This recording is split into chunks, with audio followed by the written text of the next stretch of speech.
the co-presidents of the conference, the Honorable Prime Minister of Fiji and the Deputy Prime Minister of Sweden, the President of the General Assembly, His Excellency Peter Thompson, the Conference Secretary General, Mr. Wu Hongbo. Ladies and gentlemen, Bulabinaka and a very good morning to you all. I'm honored to be here this morning to deliver Fiji's national statement as our Prime Minister sits at the helm of the global effort to preserve our oceans as co-president of the first ever UN Conference on Oceans. And I would like to begin by extending a Vinaka Kalevu to you, sir, for bringing the perspective of the Pacific to the forefront of an issue of tremendous importance to secure our future. Ladies and gentlemen, Fijians are people whose well-being, history and identity are deeply tied to the health of our oceans and to the plant and animal life that our oceans sustain.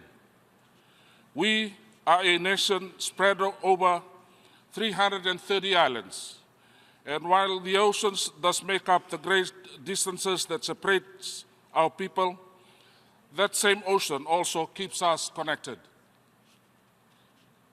Because no matter where in Fiji we call home, our oceans and sea provide the basis for the knowledge and experience that, together from the cultural and national identity we share as Fijians.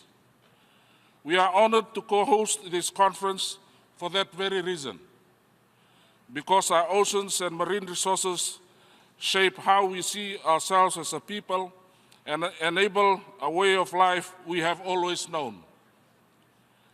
And along with every other Pacific Islander, we are extremely vulnerable to the pollution and overfishing that is degrading our oceans, stripping them of their bounty and beauty and causing immense harm to the rest of our natural environment.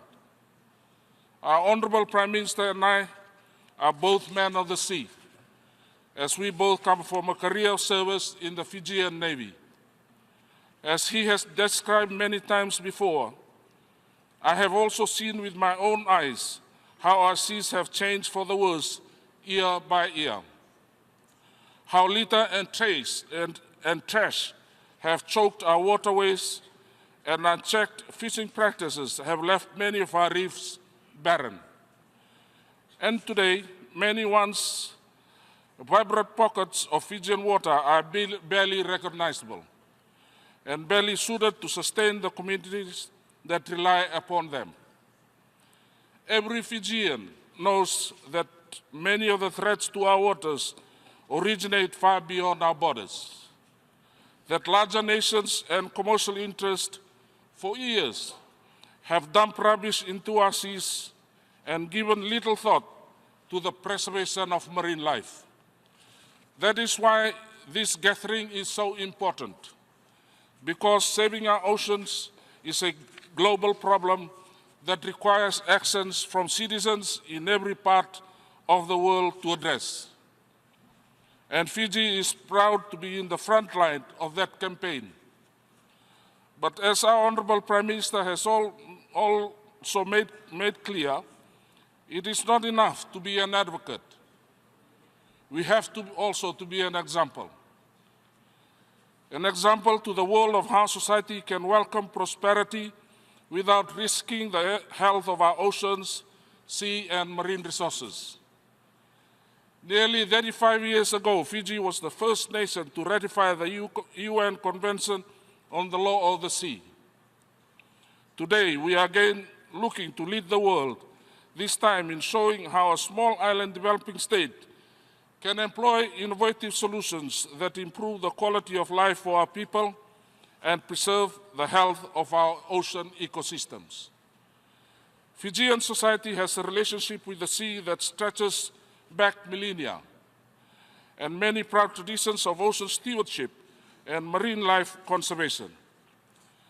But that legacy needs to be formalized and codified as we work towards realizing the full implementation of SDG 14.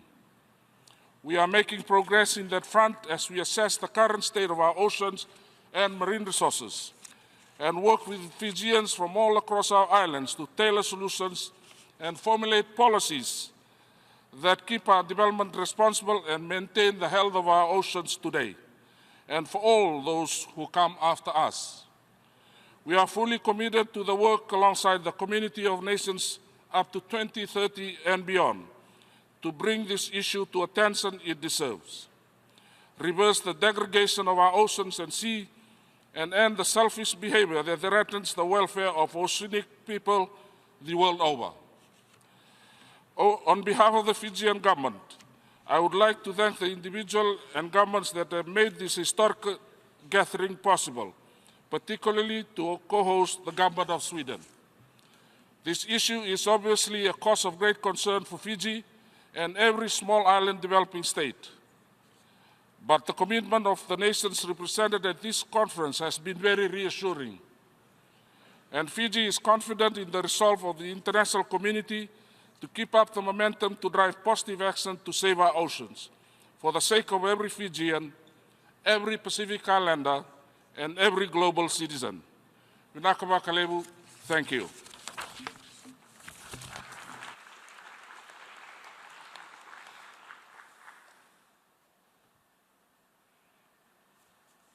I thank His Excellency Semi